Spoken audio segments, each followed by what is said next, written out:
Selamat sore untuk semuanya. Hari ini kita akan belajar tentang materi topik yaitu tentang fungsi. Materi ini sangat penting bagi kalian untuk mendalami pembelajaran analisis real 1 yang akan dibahas pada hari ini. Pokok bahasan yang akan dibahas pada materi fungsi kali ini adalah tentang perkalian kartesius, kemudian fungsi itu sendiri, dan kemudian macam-macam fungsi inverse, dan fungsi komposisi, serta pembatas pada fungsi atau pembatasan fungsi. Pertama-tama kita akan belajar dari perkalian kartesius. Perkalian kartesius ini merupakan dasar untuk memahami relasi dan fungsi. Jika kita memiliki dua himpunan tak kosong A dan B, perkalian kartesiusnya dapat dituliskan dengan A cross B, di mana A cross B ini merupakan himpunan semua pasangan terurut A, B, dan pasangan ini A adalah elemen dari himpunan A dan B adalah elemen dari himpunan B. Sebagai contoh, jika A adalah himpunan dari 1, 2, dan 3, dan B adalah himpunan dari 1 dan 5, maka A cross B adalah himpunan yang elemennya merupakan pasangan terurut yaitu 1 dan 1, 1 dan 5, 2 dan 1, 2 dan 5, 3 dan 1, kemudian 3 dan 5. Kemudian setelah kita mempelajari tentang perkalian kartesius, selanjutnya kita akan belajar tentang visualisasi dari konsep fungsi itu sendiri. Diagram ini yang ada di layar merupakan learning trajectory dari memahami definisi formal fungsi. Diagram ini menunjukkan alur untuk kita memahami definisi formal fungsi, yang pada intinya sebuah fungsi dari himpunan A ke himpunan B adalah himpunan dari pasangan terurut A cross B. Dan yang kuncinya adalah untuk setiap elemen A di himpunan A harus ada satu elemen B yang unik yang ada di himpunan B yang berpasangan dengan himpunan tersebut. Kita bisa menganggapnya sebagai aturan yang memetakan setiap elemen A ke tepat satu pada elemen B. Selanjutnya yaitu kita belajar tentang definisinya fungsi. Misalkan A cross B adalah perkalian kartesius dari A ke B. Suatu himpunan F merupakan subset atau himpunan bagian dari A cross B yang dikatakan fungsi dari A ke B jika memenuhi dua syarat penting. Yang pertama yaitu untuk setiap A anggota A harus ada B anggota B, sehingga A dan A, B adalah anggota dari F. Kemudian yang kedua, B ini harus tunggal. Artinya, jika A, B merupakan anggota F dan A, B aksen anggota F, maka haruslah B-nya sama dengan B aksen. Contoh misalkan, jika ada himpunan A, yaitu min 3, min 2, min 1, 0, dan 1, dan B adalah himpunan bilangan bulat, apakah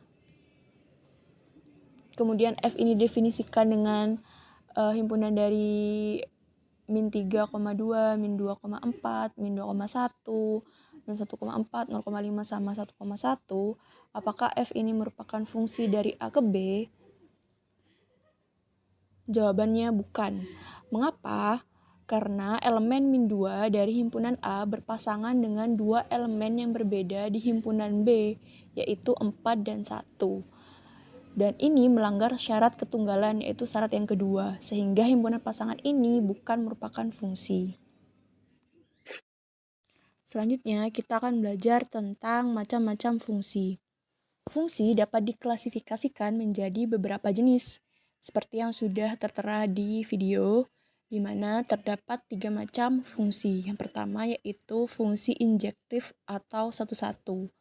Sebuah fungsi dikatakan injektif jika setiap elemennya itu yang berbeda di domain atau himpunan A dipetakan ke elemen yang berbeda juga di kodomain atau himpunan B.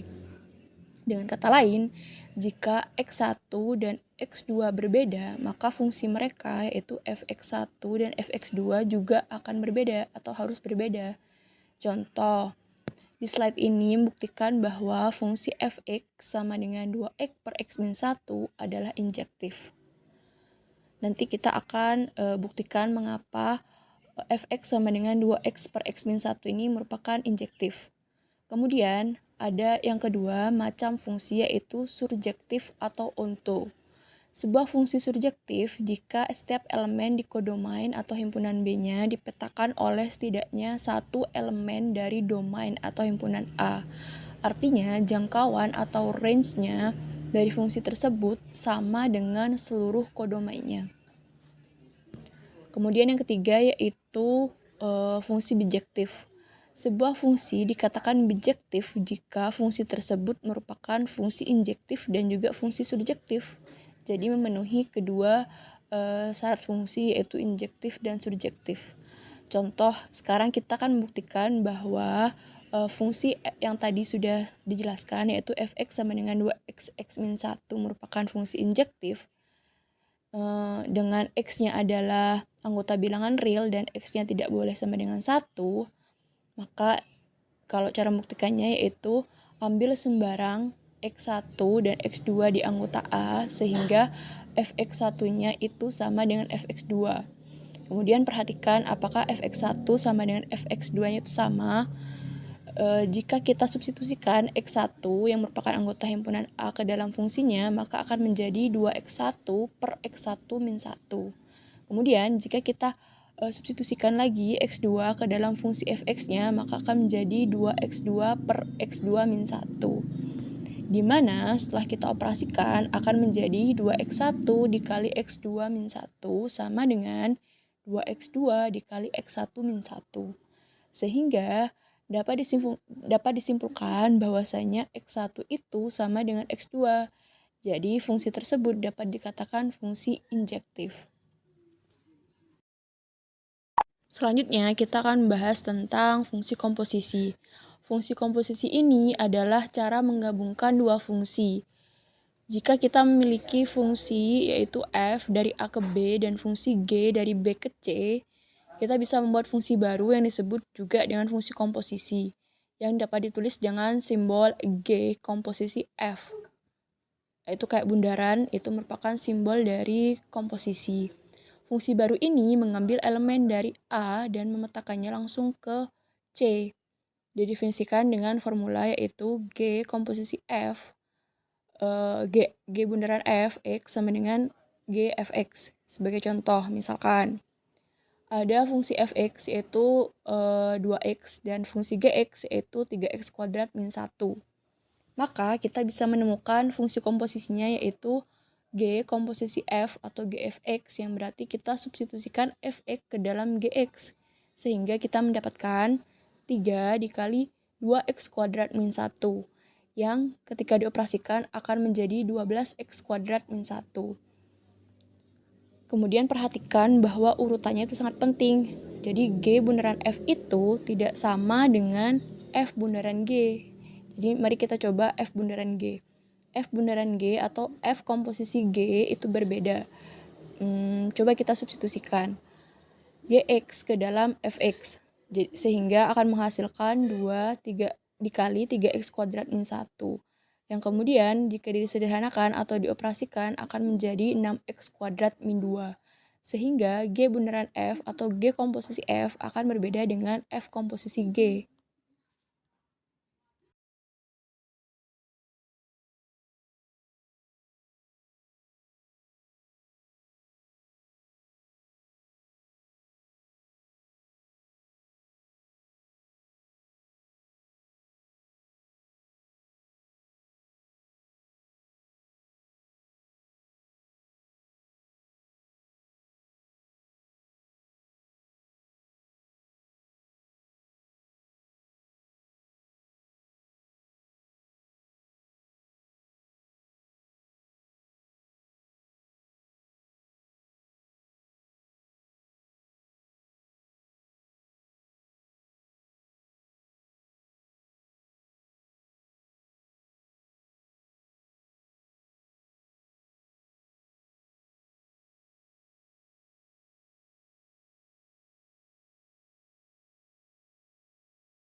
Kemudian yaitu kita akan bahas tentang fungsi inverse. Fungsi inverse dilambangkan dengan F inverse seperti yang ada di layar, yang pada dasarnya fungsi inverse ini artinya itu membalikkan fungsi aslinya kalau dibahasakan secara sederhana. Sebuah poin penting dalam fungsi inverse yaitu ada fungsi inverse jika memang sudah ada fungsi aslinya. Misalkan suatu fungsi f dari A yang dipetakan ke B bijektif, maka fungsi inverse dari f dan f inverse yaitu didefinisikan f inverse-nya merupakan pasangan himpunan berurutan dari B, A yang merupakan anggota himpunan B cross A, di mana pasangan berurutan A, B ini merupakan anggotanya F. Dengan beberapa catatan dari fungsi inverse yaitu berlaku jika domain F-nya itu sama dengan range dari fungsi inverse-nya. Kemudian yang kedua yaitu ketika B itu bernilai sama dengan FA-nya. Kemudian ketika A juga sama dengan F inverse dari B. Contoh, fungsi H didefinisikan dengan Hx sama dengan 2x plus 3. Domainnya itu adalah H merupakan bilangan real. Fungsi H merupakan fungsi satu-satu dan onto dengan X sama dengan H inverse dari Y, yaitu sama dengan setengah dikali Y-1, di mana domainnya merupakan H inverse dari bilangan real.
Terakhir, kita akan membahas tentang pembatasan fungsi.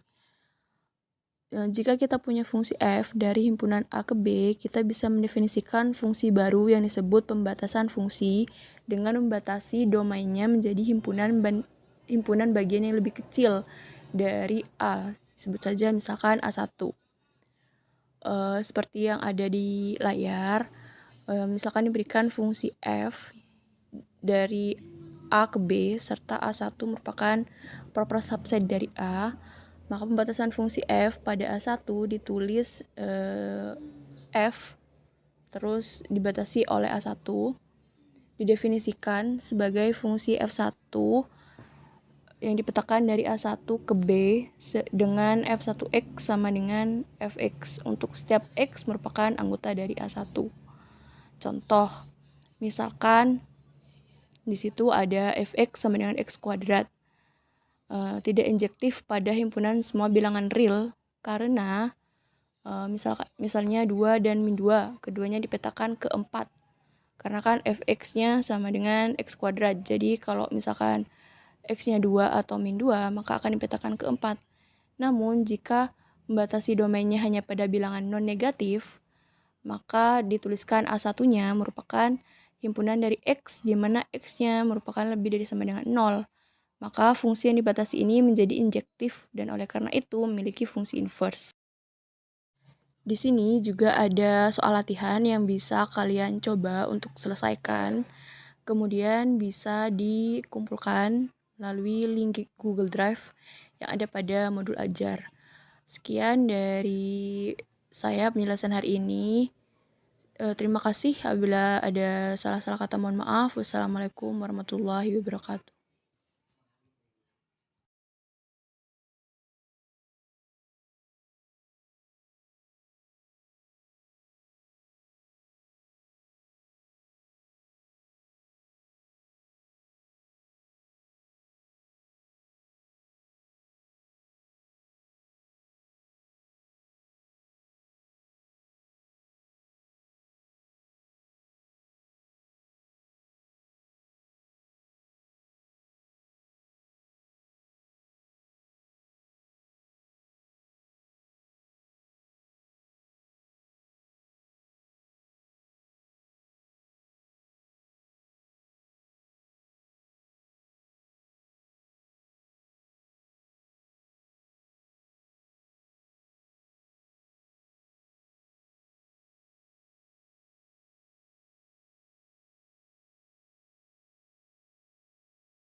created using Powtoon.